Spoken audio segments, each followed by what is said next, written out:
What up, B Squad? It is your boy JB, and we are here today, you guys, with a brand new review for Love During Lockup season number. We still on season 5, y'all.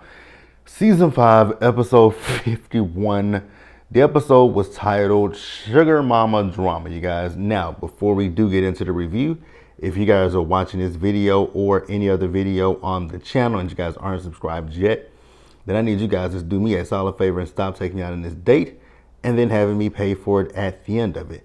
You guys know the routine. You can do me that favor by liking the video, subscribing to the channel, turning on your post notifications, and sharing the video, you guys.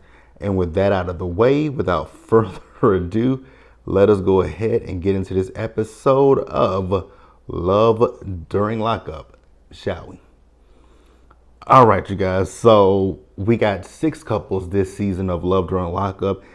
And in last night's episode, we met 4 of the 6 couples. One of them, I was looking at her and I was just like, oh, I felt bad for her. And so I don't know if I'm gonna go in any particular order, but nonetheless, let's get into it, you guys. So let's start up with Tia and Rob. So when Tia came on the screen, I was like, okay, Tia's a cute girl, right? But then when she started talking about, I got big ass titties, big ass booty, my ankles a little big too. I said, girl, not your ankles a little big. Tia's a pretty girl. Now, what I will also say, you guys, is I don't expect to be on here that long because this is an introduction episode, but y'all know how it is when it comes to Love After Lockup. I always say I ain't gonna be on here that long and end up being on here that long. So we find out that Tia was introduced to Rob by her cousin. I said, say what now? She was like, yeah. My cousin was like, girl, I sent you a picture. Go look at it. And I'm gonna be honest with you, Rob is a good looking guy. He is, but I would have looked at my cousin like, bitch, you think that low of me? That you gotta find me a nigga that's in prison? Girl, no. Because I really would ask my cousin, like, girl, what do you think of me? Do you think I have that low of self-esteem? You don't like me? You don't care about me? So we found out that Rob grew up in a 2-parent household, right? Now, y'all know some people don't know what a 2-parent household is, right? But neither here nor there. But he grew up in a 2-parent household. The only thing in the household was money wasn't, as available as, it would, you would think it would be in a 2-parent household. I mean, I know that there are some 2-parent households where the families, don't have a lot of money, and sometimes it's because of, socioeconomic stuff, children, etc. Right? So Rob, tells us that at 14, that's when he started getting in trouble, right? Started stealing and all this kind of stuff. And I was like, okay, I'm not even gonna judge you because we all, like I always say, we all have a past, right? Mine is no different. Well, mine is different than Rob's because I started down a life of, going into stores and taking things. And the crazy thing with me is I didn't need to do any of that stuff. Like, I was a spoiled kid. Like, anything that I wanted, my mom and my grandmother would make sure that if I needed it, I'd have it. Even if I didn't need it, they're gonna make a way to get it for me, right? So I just did things just for the pure F-U-C-K of it, right? So we also noticed that Rob has a scar around his neck, and so the producers, I guess, asked him about it. He said, ain't nobody do nothing to me. So he had a thyroid that they took out. I was like, oh, okay. So Rob is talking about when he gets out of prison, he wants to see his family, which understandable, right? And he wants to see some strippers. I said, not some strippers. So Tia feels away, but Tia also feels away that he's talking about his family. I was like, girl, what? And she was like, it was supposed to be me and you when you got out. We supposed to cuddle. And he said, you're going to get the dick. I said, wow. Even though he said he ain't been sexually active in 8 years. I'm just like, wow. That's the first thing y'all thinking about, huh? Is sex. But I'm still kind of confused why she got on her feelings when he was talking about his family. Like, girl, it's his family. I can see it if he said, oh, I want to see another woman when he gets out of prison, then sure, have an issue with that. But he said his family, so I don't really understand her logic, but I mean, I guess if she felt the way about it, then who am I to tell her how to feel and what to feel, right? But I just didn't understand it. So later in the episode with Tia, we see Tia as she met up with her cousin Toya. So Toya is the one that introduced her to Rob, right? And I was just looking at Toya. I was like, "You must really hate your cousin, huh? To introduce her to this man, you must really hate your cousin." Because although like I said, Rob ain't a bad looking guy, I would just look at you and ask you, like, girl, where do you think my self-esteem is? Do you think my self-esteem is in the dirt? Like, do you think that low of me to hook me up with a nigga that's in prison? Like, I would really ask my cousin that. I was like, girl, what made you think? I would be like, what made you think that I wanted to be in a relationship with a prisoner? What made you think that I would be like, oh, girl, yes, give him my number? No. I would just question my cousin. I really, truly would. Probably would side eye that helping to every time I see her, I just be like, you raggedy bitch. You hoe. Like, girl, you thought that I was that desperate for a nigga that you would hook me up with a nigga in prison. I would just side eye the hell out of my cousin. So then I'm really, do I want to? Yep, we're gonna go ahead and say it. So the cousin is into, she's into tarot, and she's also into, she's a medium, right? I was like, oh shit, this is giving Zumba and Troy. Because y'all remember Zumba went and saw that woman who was telling her all this stuff about Troy. I was like, oh God, we getting a repeat. And that woman did the same thing that other lady was doing with, whatever her name is, Zoolander, right? She did them cards, and one card just happened, and it's just, oh, this is the. I was like, oh my God. Now I do feel bad for Tia because we found out that Tia was once in an abusive relationship, and it resulted in broken bones. And I was like, oh God, because it got physical, right?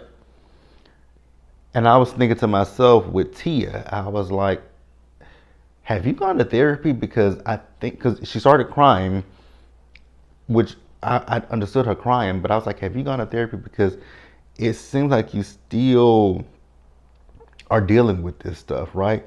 So then she also finds out that when Rob gets out of prison, he's going to be staying with the family friend, and the family friend is a woman. I said, oop, that ain't going to work out the way she think it is. All right, you guys, so let's go ahead and move on to our next couple. So the next couple is Savannah and Bradley. Now, what I will say about Savannah and Bradley is I feel a way about Savannah. I really, truly feel a way about Savannah. It's the way she talks. And y'all can tell me if y'all caught it. Maybe it's just me. She definitely has an accent, but that accent also sounded a little bit on the blick side, right? Bitch, we got 20 days. It was just certain things that she was saying. Like, ain't nobody got time for that. Because she works at a golf course, right? And she was telling her cousin, whoever the girl is, Maddie that she was with, that they tell her to duck, right? Ain't nobody got time for that. I was like, what? Again, maybe it's just me, but it just sounded like she was talking with a black accent, right? Now, what I did find funny was in her interview, she was fixing her breast. I said, girl, what is going on here? So she and Bradley have known each other for 5 to 6 years. When she got deeper into her story, I was like, girl, this is a relationship that should have never been. So he's in prison, right? He's involved with drugs, right? She went to rehab because she got into cocaine, meth, and Adderall, right? I was like, girl, why are you with him? Like, this don't sound like it's going to be a good relationship at all. Like, this is a red flag. This is red flag waving, red flag waving, red flag waving on the plate. No, you should not be with him, but she wants to be with him, and I just don't understand why. So then she told us her story about how she got into, being an addict, right? And it was a sad story, but so she was with a man who was a heroin addict, right? They had issues in a relationship. I think you stayed in that relationship a little bit too long. You stayed 4 years. So the man had a daughter, right? One night they got physical with each other. The next morning she wakes up, he has taken his daughter and he's left. And, that weighed on her because for the duration of their relationship, she had become a mother figure to that child. And I was like, oh, I get it. You had an attachment to her. And when he left, it left a void, right? And so you went and filled that void with the drugs, right? So I understand it. But I still just have a question about this relationship that you have with, what's his name again? Bradley. So she's been sober for 2 years. Now, Bradley, you listen to Bradley talk, it don't seem like Bradley, I'm not saying that Bradley ain't sober, but what I will say with Bradley is it don't seem like he's going to be super duper supportive of her sobriety, right? Because he don't want her to try to do any, talk to her about it's certain. It just don't seem like he's gonna be that supportive of her sobriety, and I think that it's gonna be best for her to let go of this relationship. But I don't think she will. I really don't think she will.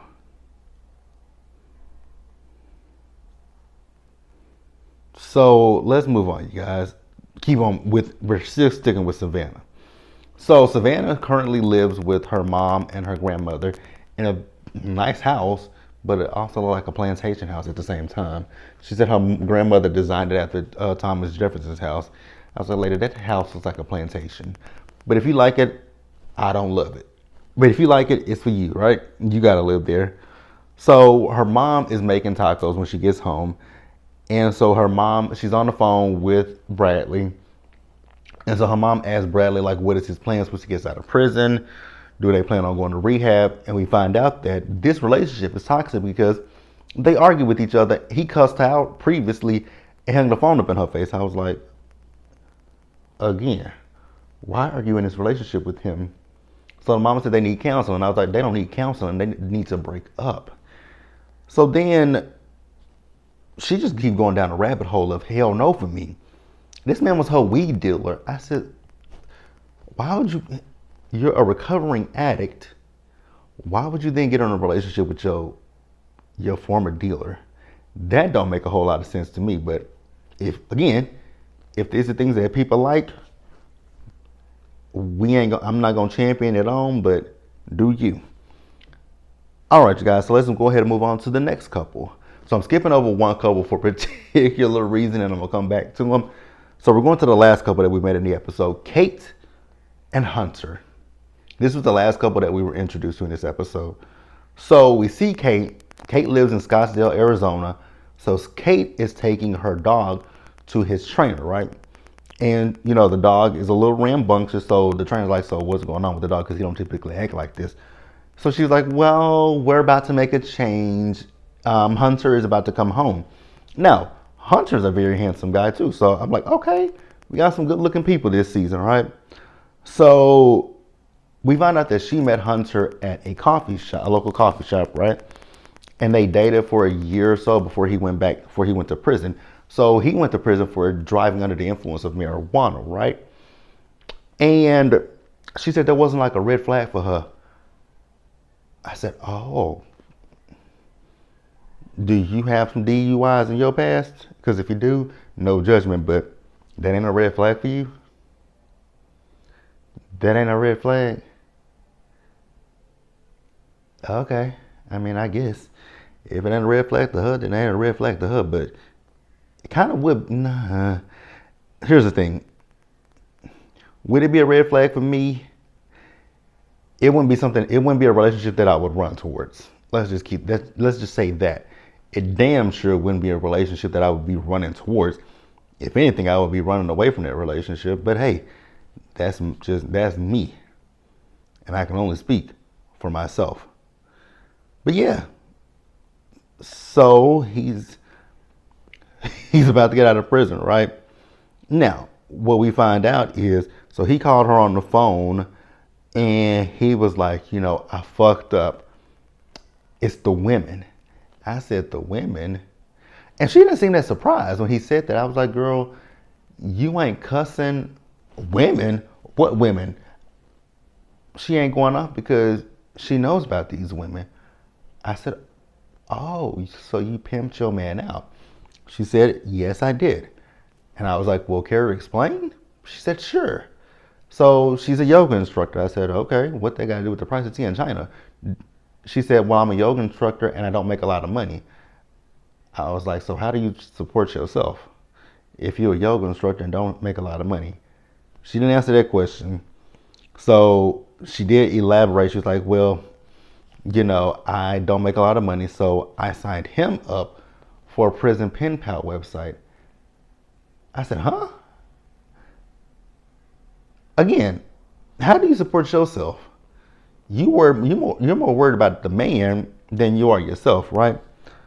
So he has video visits with other women. He said it wasn't a physical visit. I know the rules, right? So y'all got rules in this bitch? I said, weird. Very weird. Very weird, right? So she's telling him, well, he's telling her that one of the video visits, I guess the woman took her titties out and pulled out some sex toys, and one of the guards heard him, so they went back and saw what was going on, and so he's now in trouble, and this could potentially mess up his release. And I was like, well, how could this kind of remind me of False and Shantae, right? Because remember, but they sent them pictures back to her. But the question that I have is, how was he in trouble for what? Well, I guess he is the inmate. He does. But that's fucked up. Now we find out that he gets he said $2,000 a month from these women or something like that. He said $2,000. I said, never mind, because I was about to say something, but I would never do it. Because like, damn, do I need to go to prison? Do I need to go? No, I do not. No, I do not. Then we also find out that things are complicated because he has a relationship with another woman, and we see him on the phone with her, and her phone says, my hubby. I said, I be damn. I be damn. I wonder how, oh my God. Because I remember in the 90s, when like I said, I told you guys plenty of times in my story that I had a cousin and uncle who were in prison, right? And my cousin would sometimes get trained, like when he would have to come back to my hometown, which my hometown, we'll talk about it in just a minute. He would come back to my hometown and he would go to our local jail in my hometown and he would call my mom, and those would collect calls, and those motherfuckers would add up. I know these people's phone bills got to be sky fucking high. Babe, I would never accept them charges. Nope. When you say your name, no. This is like when I say this is a collect call from JB. I love you. That's all you got to say. Because it's going to be hell nah, bitch. I ain't answering that goddamn phone. The fuck? So let's go ahead and move on to the last couple, you guys. Crystal and Sam. Y'all, Crystal and Sam. So I was driving home from I'd been going out to eat last night, right? And I had it on in my car, and I saw the Texas, I know the Texas flag when I see it. I saw the Texas flag. I said, oh, we got a Texas couple. Then I fast forwarded back to the beginning of the scene. At the bottom, you guys know when it said what city and state they in. It said Tyler, Texas. I said, say what now? No way. No, this can't be real. This cannot be real. And then I saw the ambulance driving through downtown Tyler. I said, this is real. So this is my home. So Tyler is where I'm from. That's my hometown. I was like, oh my God, not my hometown is on Love After Lockup. Literally my hometown. Like everything that this man was doing, I know exactly where he was. Like I know where he was at that urgent. I know that urgent care that he was at because it's not that many. It's only really a handful of urgent cares in my hometown, but I know that particular urgent care. So yeah, they're in my hometown. I was like, fix it, Jesus. So Crystal is serving a 14-year sentence in prison because she and her ex-husband got physical with each other. Baby, this is why they put that trigger warning at the beginning of the episode about domestic violence, because domestic violence ran all up and through this episode. Crystal dealt with domestic violence. Tia dealt with domestic violence, and Savannah dealt with domestic violence. I was like, that's why y'all made a disclaimer about that. Y'all put that disclaimer at the beginning of the episode. Crystal, girl. And I kept looking at Crystal. So Crystal is a little bit younger than I am. And I kept looking at her because I looked at her mugshot, and I was like, I feel like I know Crystal. I feel like I've saw Crystal before. And if you know anything about my hometown, it's very small, so I'm pretty sure I saw her somewhere. I just don't know where, but I'm pretty positive I saw her. So, because in his interview, it says Sam, his age, and it says Frankston, Texas. That's still within my hometown. It's just on the outskirts of my hometown, but it ain't nothing in Frankston, so they have to come into the city where I'm from and work, go to the store, and all that kind of stuff. It's very little in Frankston. Actually, ain't shit down there when you really think about it. It ain't shit in Frankston. I don't know how anybody lives down there. It's country, and it's not that. It's hella country. Hella country. If you can tell it from them, the way where he was driving, hella country. So Crystal got a kitchen knife and went across her ex-husband's forehead. I said, damn. And she's been in prison for 7 years, right? And we found out that Sam was previously married. So him and his ex-wife, they got a divorce. So he went on our prison website, met Crystal, came about 3 months in of them talking.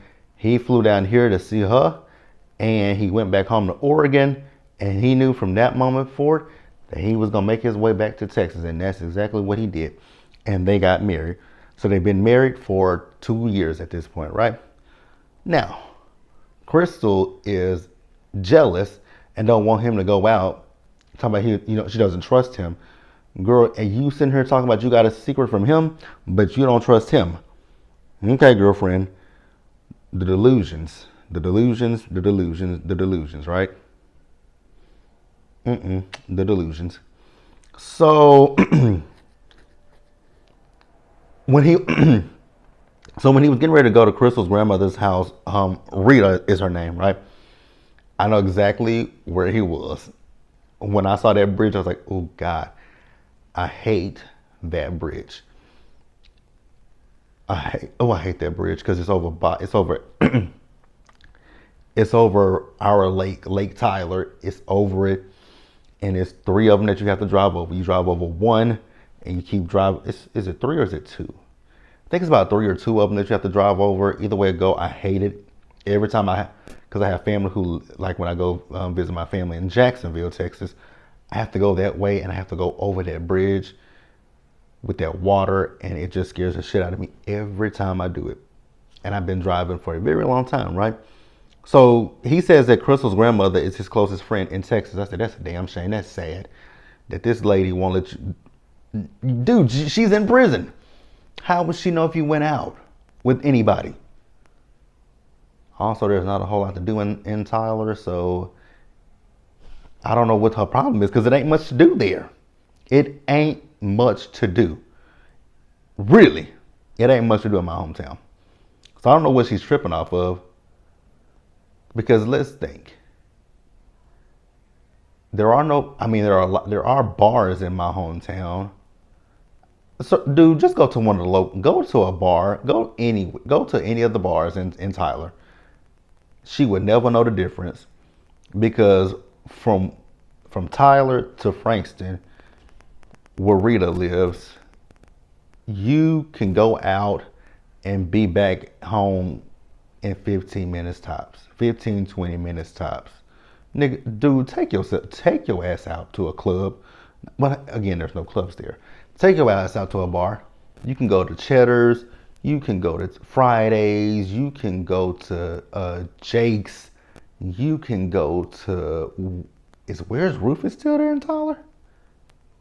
Where's Rufus? You can go to what else? You can go to the outlet mall. I forget what the name of it is, because there's some FD's Grill House. You can go. You can, like, dude, if you don't take your ass out somewhere in Tyler and mix and mingle. I mean, Tyler's about this big. Like, go out, go your ass out, right? So we also found out that she was a little jealous of his relationship with her grandmama. I said, girl, do you really think he was gonna sleep with your granny? What did you think? What was you thinking? But okay, girl. I mean, weird, really weird, really, really weird, right? So Rita asked him, like, with this, if she gets another 7 year, if she gets a 7 year set off, will he still be there? He said yes. That is if, she don't give him a reason to, leave or something like that, right? Then this man started talking about all the money he spends on this woman. I said, you a fool. You a fool. She's talking about how she spent money to binge watch a show.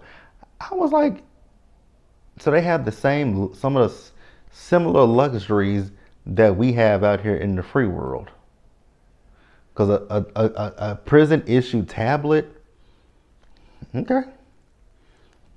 It is what it is, you guys. That was the episode. Let me know what you guys thought about it down in the comment section below. Subscribe to the channel, turn on your post notifications, and share the video, you guys. And until next time, please stay safe, you guys. Take care of yourselves, wash your hands, be blessed, and I'll see you guys in the next video. Bye, guys.